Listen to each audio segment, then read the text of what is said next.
Sangayon po ba kayo dun sa ipinapayag ng Deuteronomy 14, versikulo 8? Na ano sabi ron? Yung pinababawal daw po kainin yung baboy. Oo, talagang bawal kainin yung baboy sa Israel. Sa Israel sinabi yun eh. Basahin natin. 14.8 yung kamo, no? O basahin natin sa 14.1. Kayo'y mga anak ng Panginoon ninyong Diyos, sapagkat ikaw ay isang banal na bayan sa Panginoon mong Diyos, at ikaw ay pinili ng Panginoon upang maging bayan sa kanyang sariling pag-aari, na higit sa lahat ng mga bayan na nasa ibabaw ng balat ng lupa. Huwag kang kakain ng anumang karumal-dumal na bagay. Sinasabi yan sa Israel, huwag kang kakain ng karumal-dumal na bagay kasi sila ang bayan ng Diyos noon. Huwag kang kakain, kasi alam mo ang baboy, scavenger kasi yan eh. Yan baboy, nung araw, ang ginagawa niya magpunta sa mga pusali. Hindi ba kagaya ngayon ng baboy nakakulong, kinakain feeds?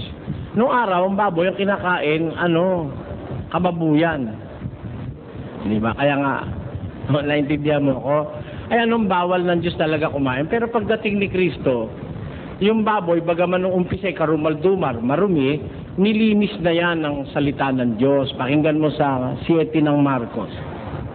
Sapagkat hindi pumapasok sa kanyang puso, kundi sa kanyang tiyan, at lumalabas sa dakong daanan ng dumi. Sa salitang ito'y nililinis niya ang lahat ng pagkain. Pagdating ni Kristo, nilinis ng Diyos yun. Kaya nga pati daga, pwede mo nang kainin ngayon eh.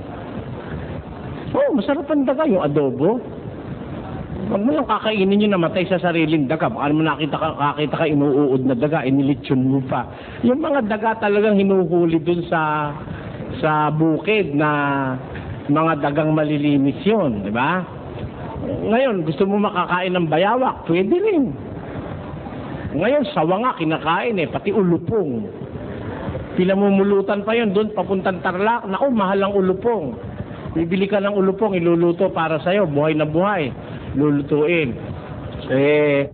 Nakakain na ngayon yun kasi alam ng Diyos, dadami ang tao, dadami ang pangangailangan sa pagkain. Kung bawal pa rin ang baboy ngayon, baka lang ang pwede mong kainin. Kay malmal ng baka, 150 isang kilo. Matigas pa yun, ha? Pag tenderloin, 250. Kaya ngayon di na bawal yung baboy.